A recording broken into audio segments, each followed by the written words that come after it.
Hello everybody, and welcome to the second episode of the SmeUpturn Business Panel.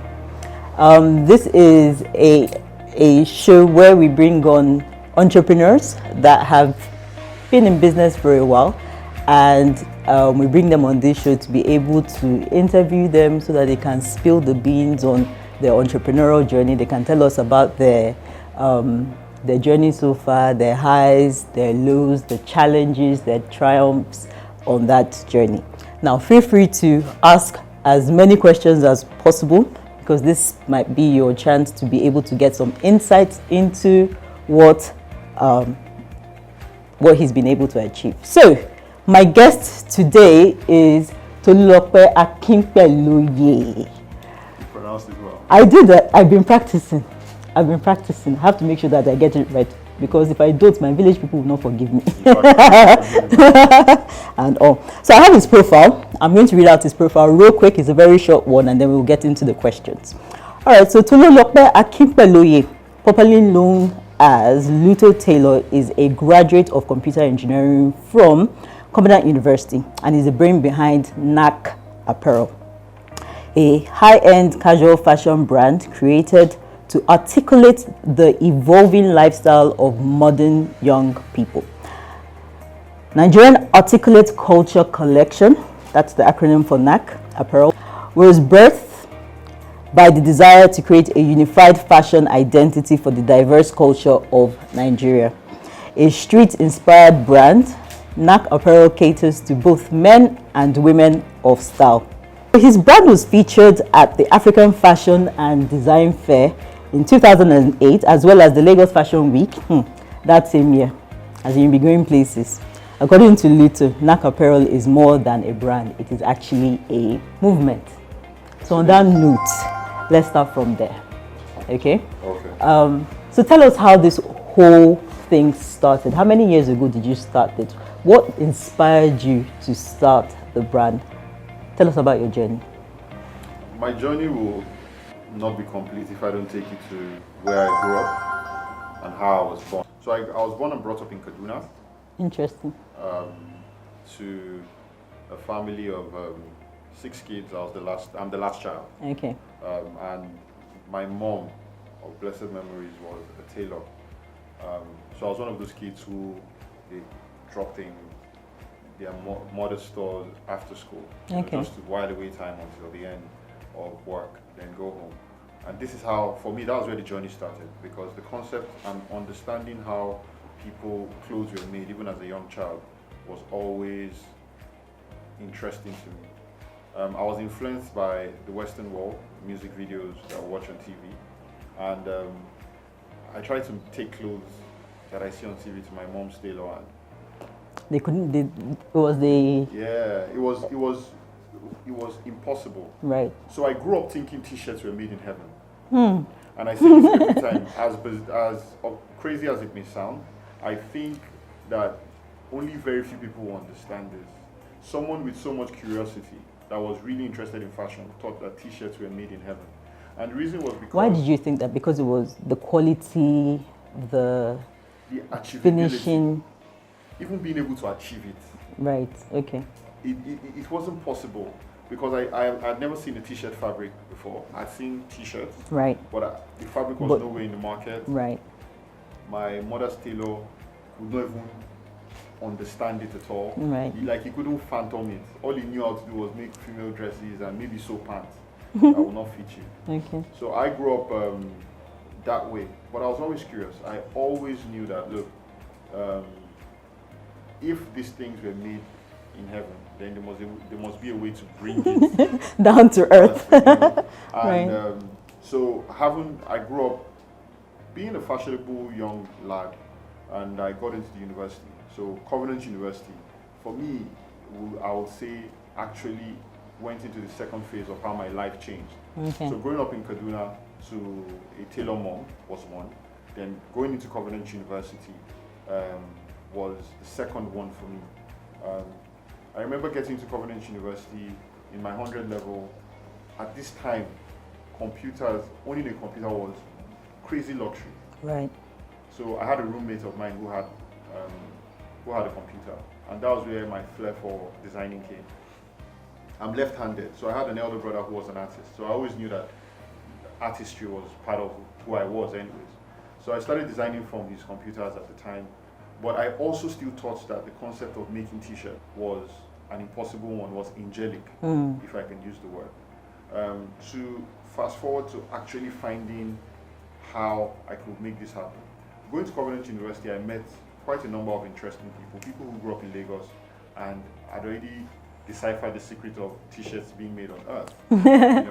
For me, and meeting some people, I was able to design my first set of t-shirts. Interesting. So this was when you were at university? At university, when I got into university. And this was like how many years ago? Wow. Like a donkey years ago. This was 17 years ago. Yeah. 17 years ago. Now that I'm saying it, it's crazy. No, not 17, sorry. Forgive me. Okay, what year? We'll do the math. 2013. 2013. Sorry, 2003. 2003. That was 17 years ago. Yeah. Yeah. Quite a while. You've been around for a while. I mean, I've been pursuing this dream for a while. Right. So when I was able, when I found out that we could actually make t-shirts here on Earth, I made my first set of t-shirts for myself, and they stole them. I washed 6 of them one day and hung them to dry. I raised heaven and hell, accused everybody, and with a very low-tone voice, a friend of mine said, "Tolu, think about this thing. If they can steal something you made, then it's worth selling." So Baba converted it As in, and I was just like, light bulb moment. I did tell you, light bulb moment. I always knew that I wanted to do fashion, right. But I didn't know that this scenario was actually what's going to get me to it. So, I mean, I would say that I started testing the waters from that very moment. Okay. But something happened afterwards, and I think I'll save it for probably your next question, because this question was how. So, when you were at university and you started designing these t-shirts, you were selling them at university for like a token, I'm guessing. and people were buying them. Like, can you remember how much you were making at that point in time? I wasn't making money at that point in time, and this is how it is. After the light bulb moment, a friend of mine, I made 24 t-shirts, and I shared it to my friends to buy. Nobody paid for it. Can you remember how much you were selling it then? 2K. So you were selling those t-shirts at 2K and people were not buying it? Nobody. Although in 2003 it would have been maybe today's 5K. No, it was maybe today's 5K, 7K. Okay. So at the time, no one paid for it. I went around hustling them for my money. Hardly anybody paid for it, but I didn't stop there. And the reason you didn't stop, if I can get into your head, is because they're probably wearing your t-shirt around and it's like free advertisement. Now, if I'm going to analyze it that way, I can add that to it, but I'll think I was just being stupid. Yes, I think I was just being stupid. And stupidity is good when you're young and wanting to start up a business. Because for me, more than even the money, it was coming from a place where I thought t-shirts were made in heaven. I'd actually gone to heaven and back. So for me, it was more of the joy of, oh wow, people are wearing. I can actually make this thing happen. Right. Right. And as much as the people who didn't pay for them then were my friends, I think I would say they supported me in the best way possible. I will hear people say things like, when family pays for business, business stays alive. I think sometimes family is a good place to learn how not to do business. Okay. Okay. So did you envision NACK then? So NACK means, can you tell us what NACK means again? It's the Nigerian Articulate Culture Kullection. So what was the thought process behind that? And did you think about it way back then? Yes. Or it was as the vision was getting clearer that you then articulated your thoughts and said, okay, it's NACK? So let me tell you, when I was going to start NACK as a brand, before I started NACK as a brand, I already started making clothes. Right, okay.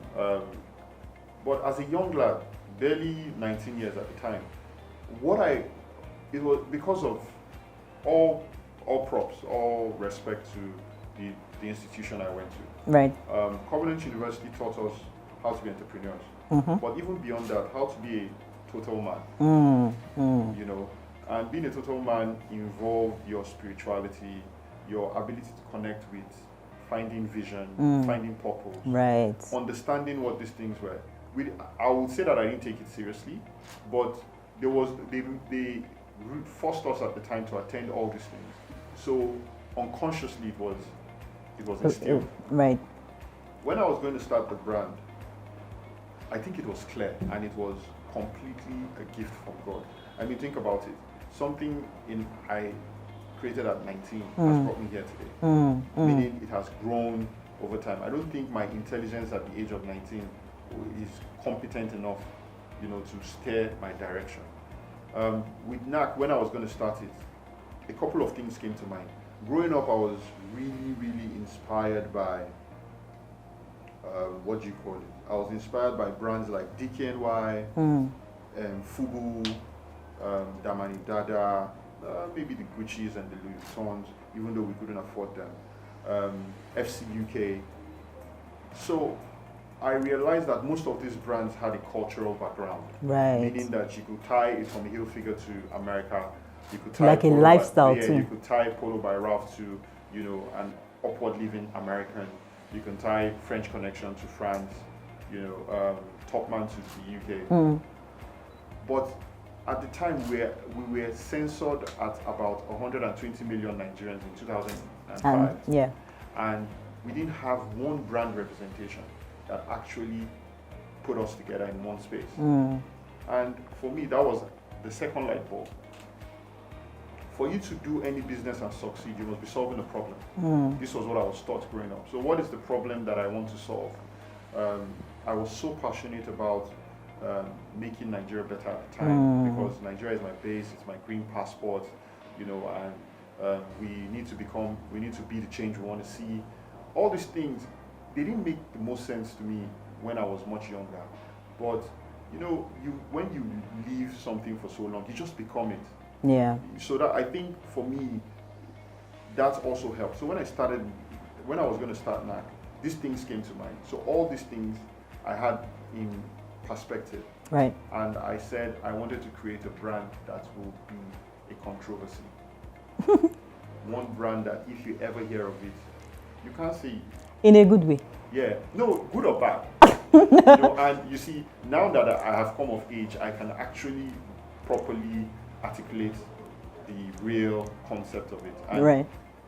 So I wanted a brand that would cause a controversy. All the brands I was attracted to, DKNY was an acronym, FC UK was an acronym, YSL was an acronym, and I was like, there's something about acronyms, something that will spring up the next question. Oh, like, what is your name? NACK.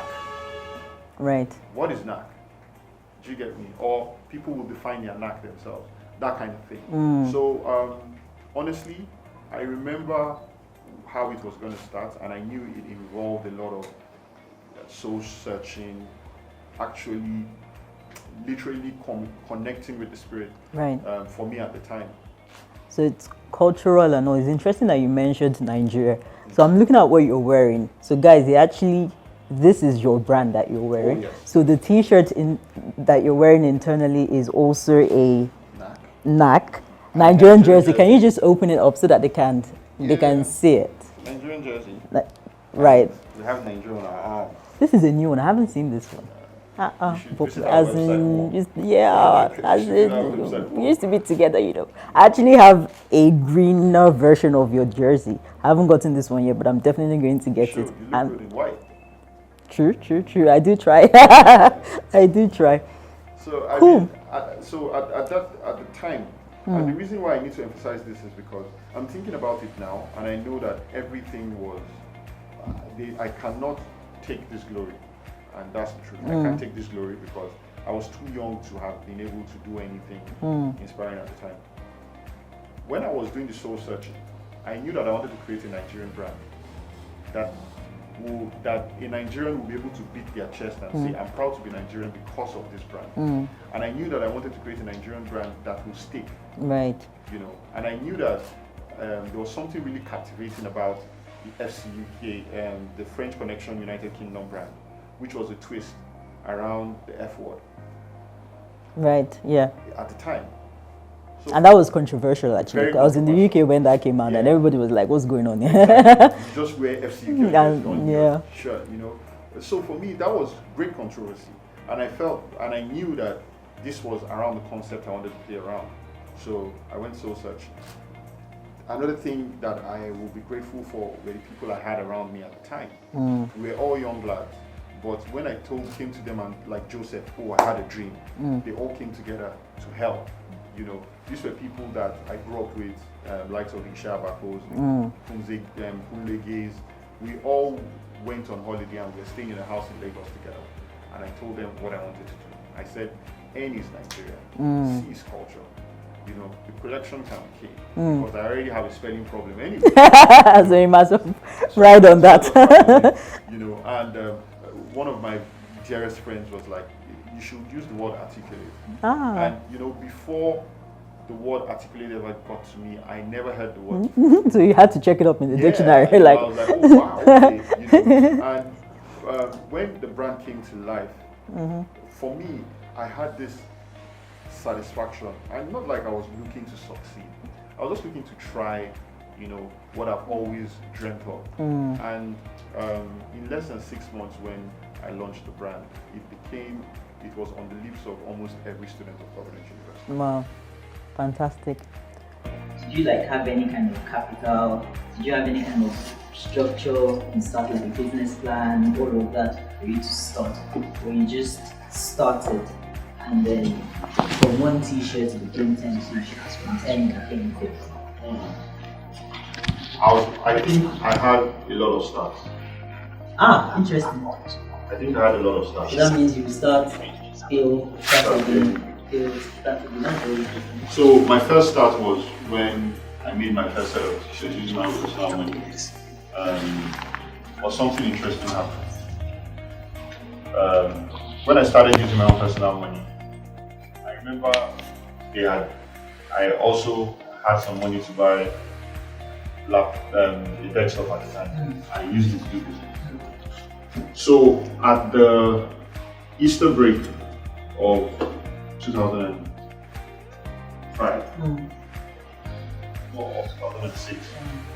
2006, yeah, I'd gone home.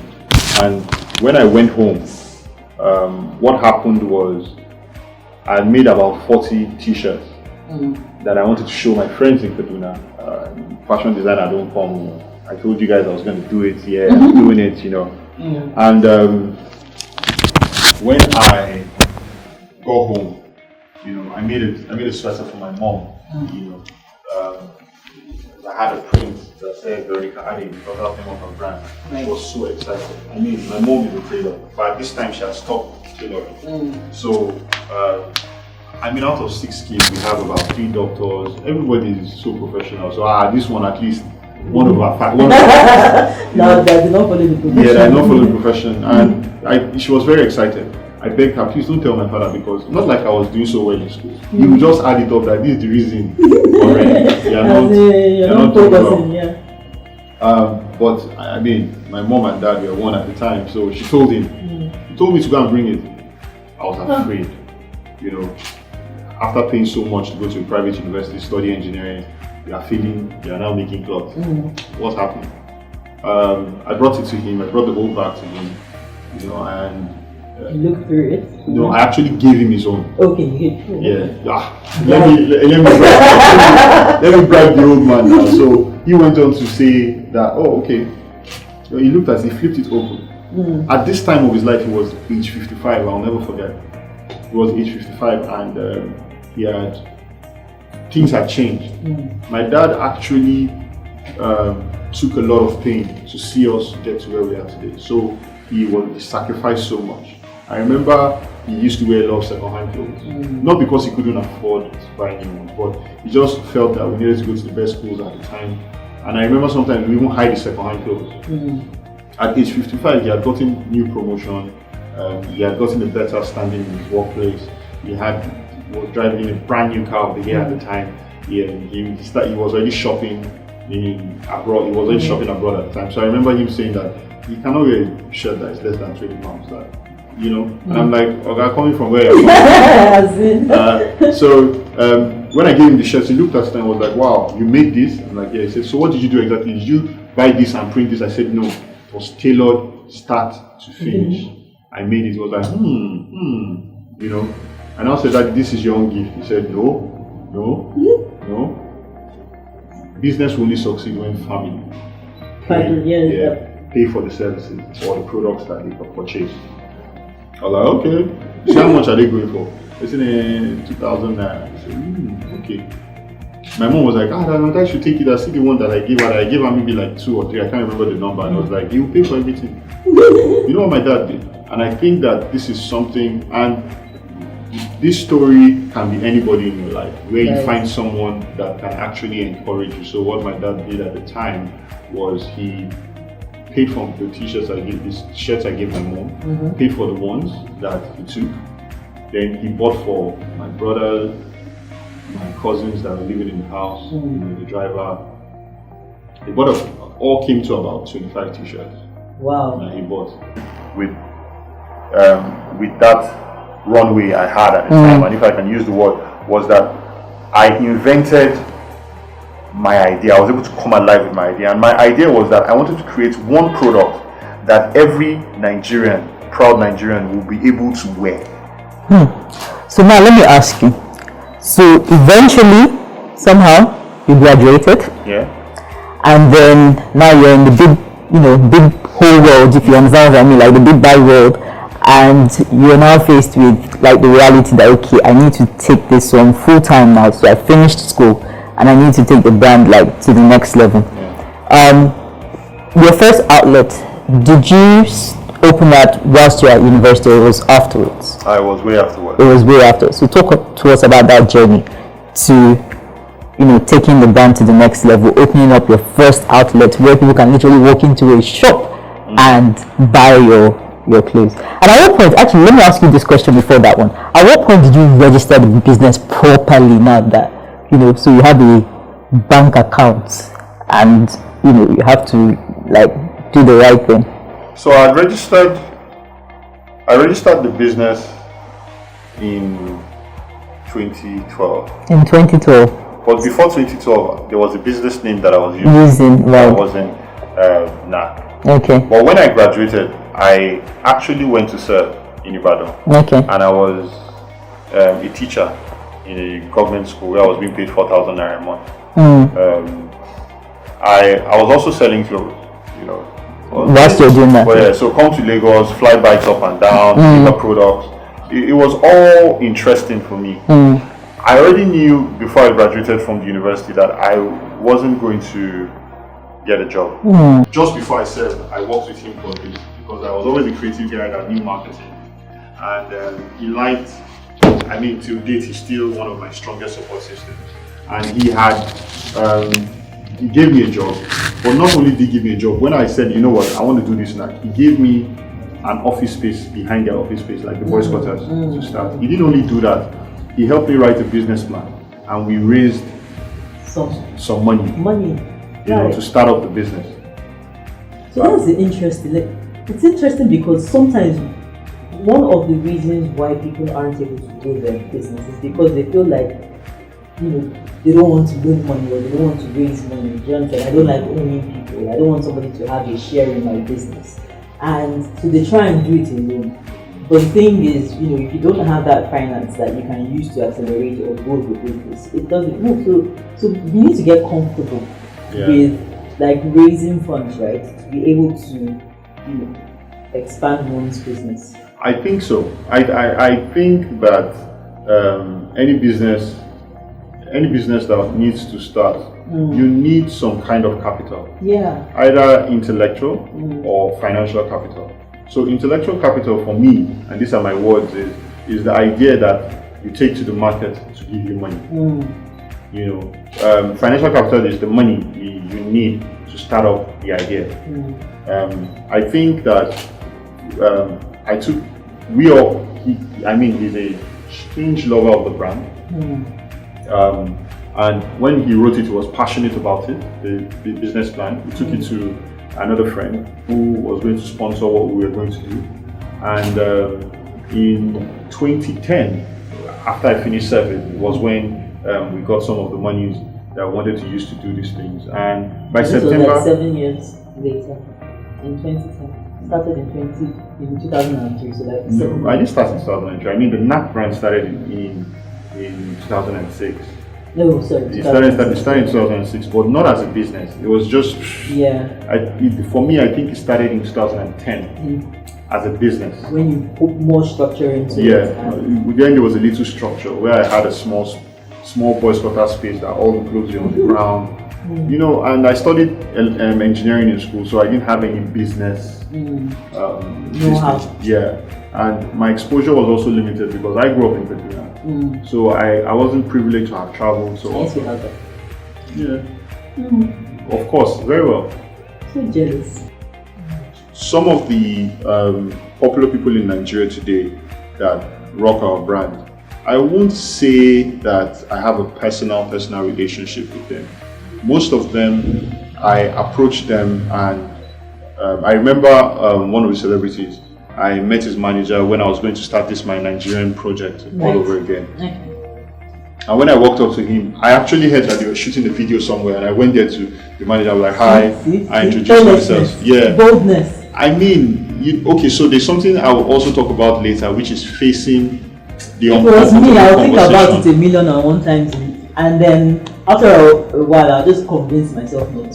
But what is, what you're doing is worse than hearing no. No is not rejection. True. Do you get? So I also had trust me, I also had my fears. What I know now, if I knew it then, I would have done more.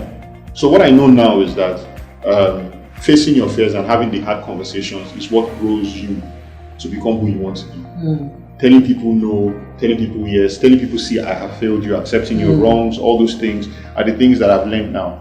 But when I went up to this guy, I told him, I'm passionate about Nigeria.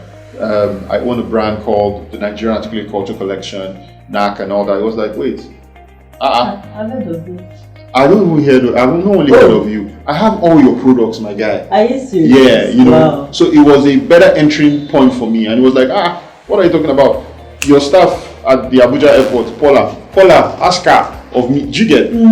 So that was easy for me. And when I was done telling what I wanted to do, hadn't gone, you would not know. I would not have gotten that. Thank you very much. I wouldn't have known. And ever since then, we were able to build some kind of relationship. I love to hear no. Every time I hear no, it gives me a reason to make the person who told me no wish they never did.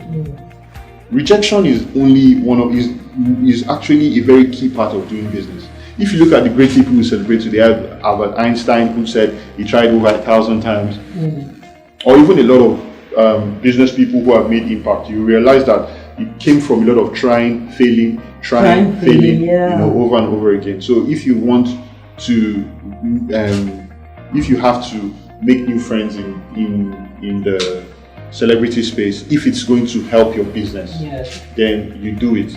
But for me, I wouldn't tell you that I have a formula to it. When I meet people, I think we all have something to offer ourselves. I like to help. I think that my own definition of success is helping other people. Self-employed person, a business owner, a professional, and an entrepreneur are 4 different things completely. And for you to be able to get to an entrepreneurship space is a space where you can leave your business for so long and it will run itself. That is where process comes in. A lot of businesses in Nigeria have not been able to achieve that for a lot of reasons. The Nigerialysis, the Nigerialysis problem. It's a hell. It's crazy. So when we opened our first store and our second store, I found out that this was stuff that we needed, and we had tried all sorts. Kept on trying and trying, and my frustration came from a lot of trying and failing. But something that I must let everybody know today, that I also learned barely 2 months ago, and being able to find words around it, is problems will exist before and after you. the reason why we have gone into the world is actually to solve problems. Yeah. So the problems you are faced with does not define you. The problems that you are able to solve is what takes you to the next place. So problems will always exist, and it must something we must be able to deal. So our ICM store, in 2013, 2014, every time I spoke about my dream, I say I look to the day where I'm going to be able to face an international brand head on. Head on. Yeah. When you walk into a mall, you see a NACK. And you see a Zara or something. So ICM is actually the biggest mall in West Africa. It's actually also one of the most populated malls in West Africa. I went there and I always had this dream to wanting to own a store there. I approached them a couple of times. They didn't think I was good enough. I went back, built my brand over and over. So regardless of whether you may or may not have the money, they also look at yes. your courage or bravado to be able to get it. Yes. Yes. It's not about the money. I don't think the money is a factor for you to get into the mall. Interesting. There's a lot of things that I don't know about any other mall, but the entry point for malls at the time, you show them your books, you show them your business plan, you show them everything, because you want to be able to know that when you come in, you'll be able to stay alive in the business. Right. So when I found out what it took, I said it was my dream to work towards that. And I started working towards it. And when it came with a lot of problems. From getting it, to setting it up, to even jump starting it. But because it's not my first rodeo, I have had stores, but maybe not in a place like ICM where it's you had an idea of what you should do, what needed to be done. And when we got in, I think it's a new learning curve for me. So that the ICM setup and starting up a store is another new journey again, completely from what I had done over time.